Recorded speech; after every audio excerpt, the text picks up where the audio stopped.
Everybody doing good today? Amen. Having a good day? Amen. I hope not to ruin it myself by what I'm about to share, all right?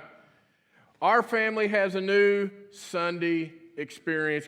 It's almost becoming a tradition because it seems like it's happening Sunday after Sunday, and that is as soon as this service is over and we, say our goodbyes and we get things shut down and locked down, go home, change clothes, and rush straight to the ballpark.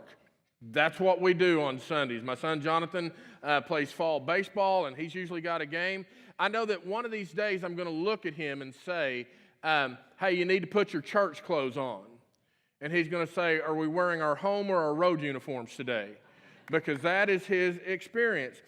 Fall baseball is different from spring baseball. Spring baseball, a lot of teams, you enter a tournament, you're never exactly sure who you might be playing. But in the fall, there are fewer teams, and so you cross paths with the same teams over and over again.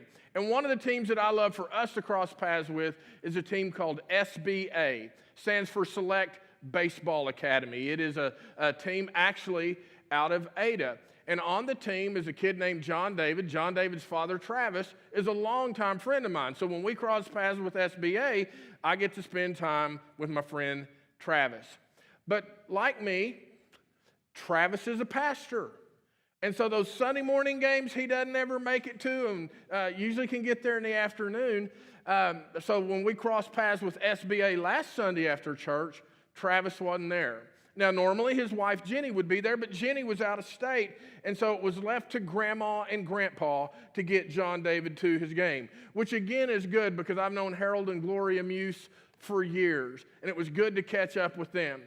SBA had played a game, and we were waiting before we had to play our next game, and John David, man, he had made a really good play in the game before, so I walked over so I could tell him, wow, that was really a great play. And when I walked up, I came into this conversation he was having with his grandfather. His grandfather said, now, your grandma and I need to go to Sam's and get some stuff while we're here. Are you going to stay with the team or do you want to come with us? And he said, I'll stay here with the team. And his grandfather said, okay, do you need any money? And John David said, no. And that's when I had to interrupt. And I said, John David, the answer is always yes. Anytime somebody is just willing to give you money, the answer is yes. And we went on in the conversation. I told him what a great play he made. And about that time, his grandma walks up. And Gloria wanted to make sure they all had their signals straight. And so she said, now, your grandfather and I are going to go to Sam's, and you're going to stay here with the team, right? And he said, right. She goes, do you need any money? Now, John David is a nice, polite kid. And he is a good baseball player. He's working at being an Eagle Scout. And I guess that's when that honesty thing came up. Because he said, no, I don't need any money. And I punched him. I said, did you not learn anything that I just tried to teach you? Whenever somebody asks you if you need money and they're just willing to give you money, the answer is always yes. I'm so glad y'all are paying attention because today we start our stewardship campaign. And the reality is some people think that the church is always asking for money, and whenever the church is asking for money, you're supposed to say, yes. Oh, I like the enthusiasm with that. But contrary to popular belief, the theme of our stewardship campaign is not just say yes. The reality is when people join our church, one of the things that we expect is that our members are financially committed to the ministries of the church. We always tell them we expect families to give in proportion to their income. We believe the tithe, 10%, is the standard that Scripture teaches. And yet, brothers and sisters, we all know that if we follow Christ, if we consider ourselves to be disciples of Christ, that we owe Jesus everything in our lives. We ought to give him all that we have. That is the thing we know about following after Christ, is everything we have belongs to him. And so the theme of our stewardship campaign is not just say yes. The theme of our campaign is living for Christ's sake. Not to live for our own sake, but to live for His sake, because everything in our lives belongs to Him. When you consider the house you live in, or the clothes you wear, the car you drive, everything about those things ought to show that you are living for Christ. When you think about your recreational activities, whether it's going to a baseball game or a football game or being at the golf course or going to the movies or you're just having dinners with friends, those things ought to show that you are living for Christ's sake. Even and especially the things we do at church. When we come to church, whether it's midweek during the middle of the week or here on Sunday morning, the things we do ought to show that we are living for Christ's sake. Now, as I was thinking about what does that mean and what are some different places in Scripture that we can see where people clearly are living for Christ's sake, and immediately a story about a woman in the Bible comes to my mind. As I began to look at that story more and more, I actually saw that there were a couple of different things we could learn about how we live for Christ's sake. So let's give our attention to this reading from the Gospel of Matthew. While Jesus was in Bethany, in the home of a man known as Simon the leper, a woman came to him with an alabaster jar of very expensive perfume, which she poured on his head as he was reclining at the table. When the disciples saw this, they were indignant. "Why this waste?" they asked. "This perfume could have been sold at a high price and the money given to the poor." Aware of this, Jesus said to them, "Why are you bothering this woman? She has done a beautiful thing to me. The poor you will always have with you, but you will not always have me. When she poured this perfume on my body, she did it to prepare me for burial. I tell you the truth, wherever this gospel is preached throughout the world, what she has done will also be told in memory of her." Brothers and sisters, this is the word of the Lord. So how can we better live as disciples of Christ? How can we live for the sake of Christ instead of just living for ourselves through this? Well, Jesus has interaction with two individuals and one group, and that's what we want to examine. The first person that we want to look at is the host of this dinner that Jesus is having. Now, as nearly as we know, Jesus didn't have a house. He was an itinerant prophet and preacher, and he just stayed wherever people would offer him hospitality. But in this situation, he is at the house of someone simply known as Simon the leper. Really? How would you like that to be your name and reputation all through the ages of history? A disease you have, an infirmity you have. Yeah, I mean, it seems to be a cruel thing to be known as Simon the leper. Why didn't Jesus identify him, or maybe we should say, why didn't Matthew identify him as Simon from Bethany? But it has to be Simon the leper. I mean, if someone were to, you got a friend, if you have a friend who's toothless, you would not refer to them as my toothless friend. You would not refer to them as Billy Bob the Toothless. Or if they had buck teeth, you wouldn't call them Bucktooth Billy Bob. Well, maybe you would, but you don't really want to remember that. You don't want to have a friend that's Cleo Cleft Palate or Claude Clubfoot. Those people sound like bad characters in a John Wayne movie. You know, hey, just go on down the house of Claude Clubfoot and he'll give you some horses. You know, I mean, it just seems, the only person I know that really does well and has a good reputation for that kind of thing is a hunchback in Notre Dame, because they made movies about him. But beyond that, that's not how we would want to be known. We don't want to be known by some deformity, but Matthew's very specific in identifying him as Simon the leper. Another gospel writer writes the same story, and he refers to him as Simon the Pharisee. In other words, that gospel writer thought it was important to talk about this man's standing in the religious community and the leadership that he would show. But Matthew feels a special need to identify him by his leprosy. Why do you suppose that is? Well, you probably hadn't thought about it, so let me save you some time. I'll go ahead and share my thought, okay? Matthew writes his gospel to a predominantly Jewish audience. The people that read his gospel, the people that read his account, he is trying to convince them that Jesus is the Messiah. So whenever he identifies this man as a leper, it jumps off the page to these Jews. It has two specific meanings in their thought. You see, the first thing is, when it came to leprosy, they knew that it was contagious. It was more than being a contagious disease. It had a social stigma to be a leper. Nobody wanted to be a leper. Nobody wanted to catch this disease. Now, in the research I did, it said that leprosy is contagious, but it's not as contagious as some other infectious kind of diseases. I mean, if you sit in a room full of people that have the flu, what's going to happen? You're probably going to get the flu. So as soon as this service is over, I recommend you go down and get your flu shot, okay? Public service announcement number 2 that you got in this worship service. It is contagious, but it's not nearly as contagious as some other things. In fact, once leprosy has been treated, the factor of it being contagious begins to lessen. But nevertheless, they would take people with leprosy and they would push them outside of culture, and they had to live in colonies. If someone's going to get it, it best be someone that already has it. So that's one thing the Jews are thinking of when they think Jesus went to this man's home. The second thing that they think about is if you were in the presence of a leper, or if you had leprosy, all of a sudden you are ceremonially unclean.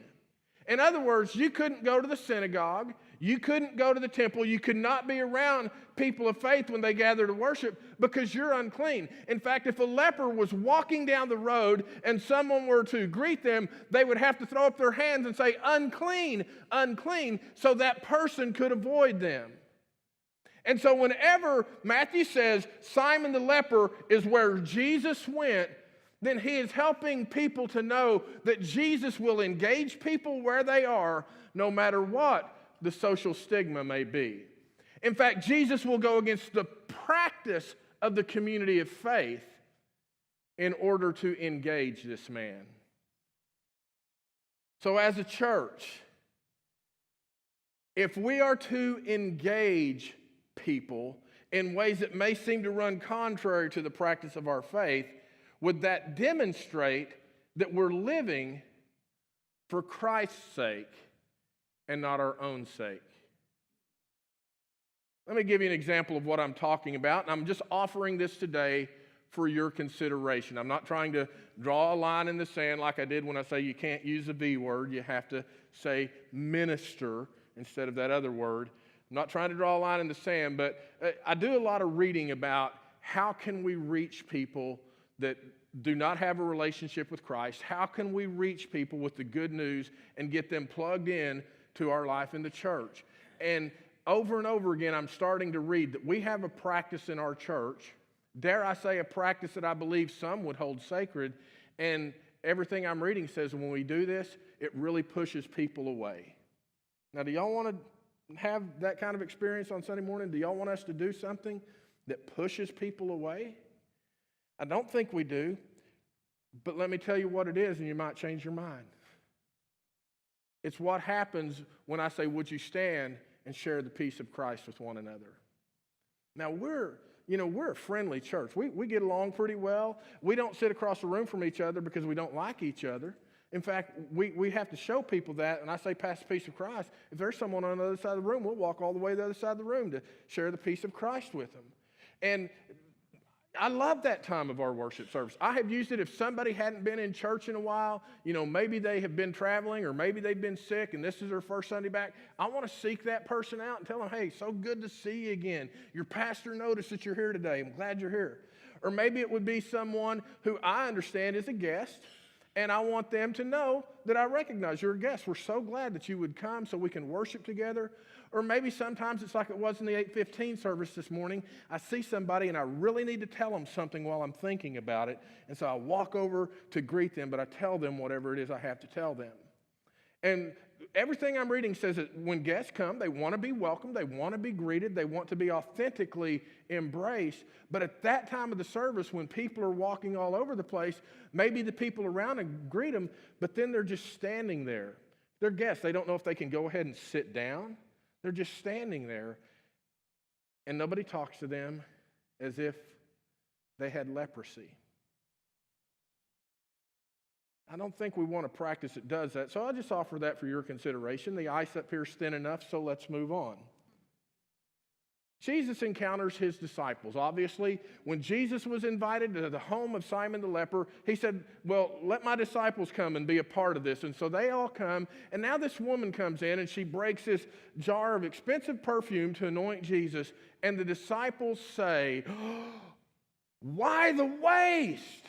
I mean, this is akin to something parents have probably said to their kids at some point. You did what with it? Y'all ever say that? Give me a dilly-dilly if you ever said that to your kids before.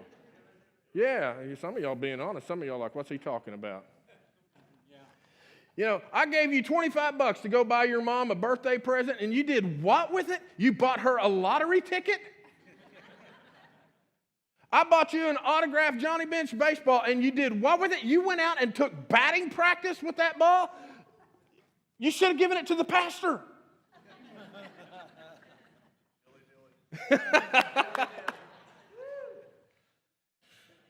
when it's easy for us sometimes to see the stewardship that other people want to offer and somehow feel like we can stand in judgment over that. And that's what the disciples are doing. And Jesus looks at them and he says, you're always going to have the poor with you. Brothers and sisters, this is something about our stewardship and how we live for Christ's sake that I think we need to acknowledge. And that is, as people of faith, we have a constant priority to help the poor. How many of y'all got this in the mail this week? Some of you did. If you didn't, don't worry. It's on its way. It didn't come to my house either. This is our brochure for our stewardship campaign. Living for Christ's sake has pictures that we like to say, here's things that we celebrate together as a church. And usually we have pictures on the inside. But this year we have something even better. Statistics. You love statistics, don't you? I know you do. That's why we put them in there. But listen to some of these statistics because these have to do with things that we do to help the poor. Almost $72,000 was spent in missions last year. That is used in part to help people who stop by the church in need of help. Maybe they need utilities help. Maybe they need medicine. Maybe they need gas to get somewhere. We have money to help them with. 9,200 plus people, 9,200 plus people clothed through donations that we made to Skyline Urban Ministry. Just a few weeks ago, we had our meal packaging program with Rise Against Hunger. In 5 years, we have packaged 268,540 meals to help feed those who are hungry. Over 250,000 people help because we understand it is a priority for us to help the poor. Back at the end of the summer, I asked you to come and bring all your little bottles of shampoo that you took from hotels. Maybe bring some produce from your garden. And we took that to Skyline. They don't measure it in bottles of shampoo. They measure it in weight. Over 350 pounds of products or food donated to help the poor. Brothers and sisters, Jesus is saying you're always going to have the poor. And it always needs to be your priority to help those who are poor. The only way that I know that poverty is going to come to an end is whenever Christ comes back and he establishes his reign on all the earth, and we believe that there's no sickness, no disease. We believe there will be enough for everybody. That's the only time I see poverty coming to an end. So until that day he returns, it is our priority as stewards of God to help with the poor. Amen? Amen. All right. Just about a page and a half left. Are y'all good? Jesus is obviously the central figure of this story, but next to him, the supporting actress, if you will, is this woman. She's the one I first thought of. Who is living for Jesus' sake? And it seems to be this woman. She has this expensive bottle of perfume. Now understand, the expense of this is it's not the most expensive stuff on the rack at Walmart. It probably took her a year to get the money to buy this perfume. And she takes and she breaks it over Jesus so it runs down his head. Matthew wants to point out that in his gospel, he doesn't talk about Jesus being anointed after he's crucified. This is the anointing and his preparation for burial before he actually dies. This woman gives her very best. She understands that all of her life belongs to this one who would save her from her sin. And when the disciples say, why the waste? You have to think that she's going, guys, I'm right here. Kind of hurts. I'm trying to give my best to Jesus, and y'all are judging me for it. Sometimes it's easy to judge other people's stewardship, but our giving and generosity shows the depth of love we have for God. That's what this woman is doing. She is trying to express the debt she feels owes Jesus because he has forgiven her sin. He has changed her life. He has made her new, and she wants to express this as a way of her love. We had a group of men in the church a little over 10 years ago that did that for our church. They had a gift that they wanted to give to St. Andrews. They had purchased land and they sold some of it off. That's what those businesses are. And all that empty lot over there belongs to St. Andrews. That's our property. But when they were constructing or finishing up this business deal they had some cash left over. And they said, we want to give a gift to the church. When someone offers you money, always say yes. The gift that they gave, I'm not referring to the land, I'm referring to the electronic sign that sits out by the street. It was the first electronic sign of its kind in southwest Oklahoma City on 119th Street. You want to know the time and the temperature? You got to drive by St. Andrews. You know what I'm saying? I mean, nobody else had one at the time. And it was a wonderful thing. Nobody appreciated that gift as much as Don Bowen. Because we used to have a sign where you had to change the letters to change the message every week. And Don was always, that was his ministry. That's what Don did. Rain, snow, heat, sleet, didn't matter. He was rejoicing when we got that sign that he didn't have to do that anymore. It was a great thing for us to have. And then I got the call from a couple in the church that were unhappy. They wanted to come in and talk to me. It's not one of the parts of my task that I relish, but I understand it comes with getting the bigger office. And so they came by and we began to talk, and I asked them what was on their mind, what were they concerned about, and they said, well, we're just concerned that the church is wasting money. I said, okay, tell me about that. Well, we noticed that out in the MTC, there's new television sets in a lot of the classrooms. I said, yeah, we have classrooms that use video series for their discipleship, and they needed something, and so we bought them. They said, well, yeah, but we also noticed there were televisions in the children's ministry area. I said, yeah, we do the same thing down there. Video curriculum for children. We needed something for them to use. Well, we also noticed there's new TVs in the entryway out there. I said, yeah, you can blame me for that one because I wanted a way to communicate when people came in or give them something to watch. It's just those are things that we're doing. And really, that wasn't what was bothering them. But then they said, we don't like that all that money was spent on that sign. It could have fed a lot of hungry people. Now, brothers and sisters, I am not the sharpest knife in the drawer. But I get that sometimes that's a smokescreen. If people think the church is being a bad steward, they will say that money could be used to help the poor. That's our constant priority. I get that. And when Jesus was confronted by the disciples, he saw right through the smoke screen.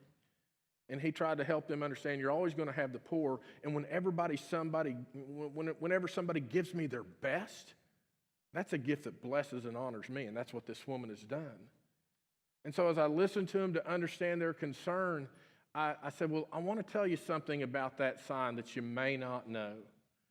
I said, that sign was a gift to the church. There isn't any money that we would put in our offering plates that went to pay for that sign. Some people in the church said, we believe this will help us communicate. We want to buy that sign. There was a part of me that wanted to say, here are the names and phone numbers of the people that gave that. Why don't you call and tell them what sinners they are, that they wanted to give Jesus a gift instead of feeding the poor? But I didn't do that. Thought about it, but I didn't do that. How do we live for Christ's sake?